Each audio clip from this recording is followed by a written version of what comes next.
from the holding pen. And they will be, again, doing just hopefully a single. I'm enjoying this warm-up. It's a short circuit. It's only being a lap. Because sometimes you sit around, they do a lap and 3/4 of somewhere massive. And you go, oh, come on. So we are now, what's heat 13.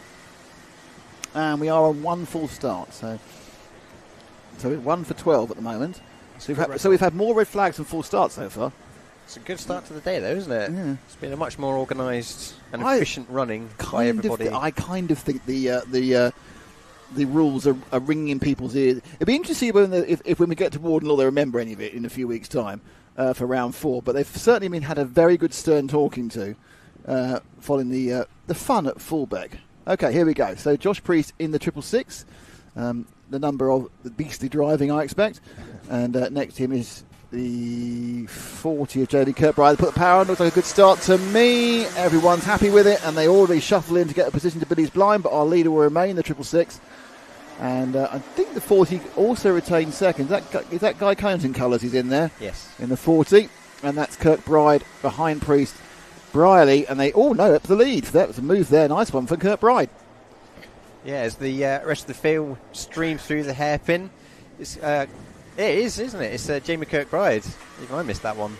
Up into the lead, ahead of our poleman Joshua Priest on the 666 in the black and purple. Slightly differently that you see from others. Don't you think his parents to complete the whole 660 and called him Judas Priest? And that would, I think this is probably why this is all unfolded in the way it has, isn't it, with the 666 I and think whatnot. so. Somebody's got a sense of humour, haven't they? It's always best, Right, so the top two have I said there was a little bit of break, but it all disappeared actually under braking as Priest was kind of slightly out of shape. But they're going to sweep round now through and into the right-hander before they get to top bend. And there is a bit of shuffling about happening in the middle of the pack. By middle of the pack, I mean about from sort of 5th to 10th down over. But leading away, it's Kirkbride, and then there's Priest. They're already fiddling with their radiator flaps, probably because it's a bit cooler than they expected. So to keep the engines on temperature, they're able to cover the radiator a bit more than they thought they would do, and it was blazing hot even earlier today. It's actually got cooler during the day, which is a very rare occurrence, even in the UK. And up the inside there was a move on one of the Sodi carts. I'm not sure who it was. They're saying it was Bobby Rosier picking up position to 3rd place. Thank you there, eagle-eyed Mr. Bury. Yeah. Bobby, who's two-time or one-time senior road tax champion, the youngest champion in senior road tax from 2023. Could have won it last year, but didn't at Wardenlaw in the showdown.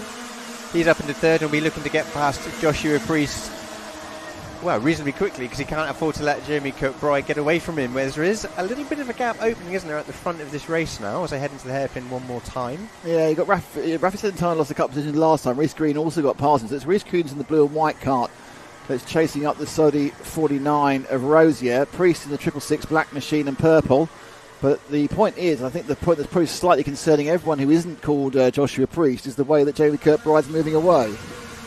Yeah, absolutely. It's across the line. The gap is now over a second as Bobby Rosier snatches away 2nd place, and so does was that the 171? It's Reece Green, isn't it, who's also nicked through into 3rd ahead of There's quite a lot of this double passing, isn't it? You lose the position coming on the exit of Billy's blind, and you are very vulnerable to a double overtake. Now, can Green start to attack Rosier, or they work together? Do you think they'll work together, guys? I didn't see any hand gesticulations this time. Perhaps they don't need to. Perhaps they need to know they need to work together. Perhaps the tapping of the helmet is unnecessary. Actually, it's quite noticeable. There's a couple of legs being pulled there by Rosier. Now, Green may just be sitting in the slipstream, get pulled along. Priest under pressure from the 46 of Rafi Celentano with the white helmet. So white helmet against black helmet. That was a mistake by the leader I just saw on the screen there by Jamie Kirkbride using all of the curb and out of the S's. That is not somewhere you want to be. That sausage curb is quite big. If you're at the top of your screen on the right-hand side. There he goes, look. Well, it's a good spot. And, it'll be interesting. He had a lead of 1.1 seconds effectively last time around. This is not a 1.1 second lead he has now.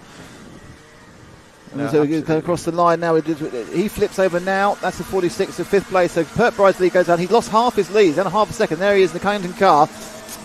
Just ahead. This is going to give an awful lot of momentum and belief to the 2 carts behind him, because obviously Priest was not of his pace, but these two may well be, Rosier and Green. And there's a move as Priest uses another. Celentano's just done Priest again there. So he sticks in and 5th place in the purple and black. But up ahead, it's now a chance to just regroup, get your mind back together. Mr. Kirkbride, you've made a little bit of a mistake. You've got away with it. You've frightened yourself, probably, I expect. And now you need to settle down again and carry on moving those 2/10 of the lap. But 2nd and 3rd coming together with the top 3. Now, the Sodi Kart of Rosier in that giraffe patination. And I'm not backing down on that. Looked to get a really good run out there, didn't he? Excellent run out of the S's. Yeah, Bobby Rosier is super quick anyway. He's bringing on Reese Green with him up to the front of this race. Jamie Cookbride now is definitely going to be under pressure with slightly under half this race left to go. Bobby, look at the gains he makes. So much quicker, isn't he, through these fast-flowing curves. He's on the back now of our race leader. Will he look for a move into Billy straight away? Thinks better of it? No, he doesn't. He absolutely caught me out and did it anyway. That's Bobby Rosier into the lead. No double pass this time by Reese Green on the 171. Will he look into the hairpin? Not this time, but new race leader in Bobby Rosier, and I rather fancy he might just get a bit of a break on this. Well, not really, because up the inside comes Reese Green immediately, and our leader, who after he was comfortable, it's no problem at all for JBB. They'd lead the whole way through. After that mistake a couple of laps ago, he's just lost his rhythm. Perhaps perhaps the cart's gone off a little bit. Perhaps the pressure's wrong, but he was third. Was first. Now he's third over the line, and he's under pressure for dropping down to 4th place as well. As Celentano with the 46 machine comes up behind him, and he's pressurising hard. Now is Celentano going to pick up 3rd place? They come into the hairpin, not so far. And on the exit, it's up the inside. There's an understeer creeping into that Cunnington car. Not sure. Top 2 are equidistant, and this is the battle on the track at the moment for 3rd. Yeah, and I think Rafi Salentano, one of the quickest guys last time round on the circuit, has made some huge gains into this, what was the leading trio across the line last time round. Can he get alongside and on terms with him? He's pushing a little bit there, and he's got him as well, got him on the exit. So that is the end of 3rd place in a heat podium. Not that it actually exists, I don't think it's a heat podium, but if it was one, Kirkbride is no longer on this non-existent heat podium. Non-existent. He's done very well to hold it for that long, hasn't he? His non-existent podium. Heat podium. Heat podium, yes. Top 2 are separated by a couple of tenths of a second. Green and Rosie have kind of followed each other through the pack in many ways. Must say that Green looks unbelievably relaxed in that car. Just watching him a second ago, looks like he wasn't doing. Looks like he's on his armchair flicking through the Sky channels. Almost. Again, he's another local that's been around here many, many times. No displays at the back of his hand, same as Forest Edge. He's certainly quick. Junior Rotax champion, wasn't he, a couple of years ago, I think? Oh, sorry. Yeah, Junior Rotax. Yeah, he's senior Rotax now. They get older. They get Masters Rotax, and they get not doing cars to get any more Rotax. Yeah, I can never keep up. Holding on well, though, in fairness to Rosier, he's managing to maintain this gap at about quarter of a second. And similar gap between 3rd and 4th, and similar gap between 5th and 6th as well, which, by the way, is Hind and Kieran Gifford. Josh Priest, who started at the front, has dropped down to 7th, but he's holding on hard to keep that as good a finish as possible. Obviously, some of these guys, what they're trying to avoid is what their main aim. You've got top people. Their main aim is to be at the front of the grid. A lot of people are just aiming to make the A final, because don't forget, for a senior Rotax, you've got a C final, Gaz. Yeah, and that's the thing. There's so many entries in this category now that C finals with even, I think it was about 20 carts, wasn't it, last time out. Just seen that Joshua Priest has lost his 7th position by a spin at the S's. There's 2 carts in the barrier, but drivers okay down at Billy's Blind. They've gone right into the tyres hard, but they are both all right. So again, we keep saying this track is absolutely causing cartal damage in every single heat. Yeah, and as the leaders come round the hairpin for what will be the penultimate time now, will this neutralise the race and any chance for Ryan? Yeah, it's going to completely neutralise. It's neutralising the Billy's Blind, so they're going to come round this corner now. And I think Rosier knows he's been. I think, to be honest, he was looking like he was going to hang on to it, no problem at all. Anyway, yeah, yellow flag still out at Marshall. So yellow flags here. Start the last lap. Take the points, because you're not going to get anything else unless you get the rest of the mistake by our leader Bobby Rosier. Reese Green will carry on going. The 2 carts are right under the tyres. There's I think quite expensive cart repairs, but I'd like to point out that the drivers are absolutely fine.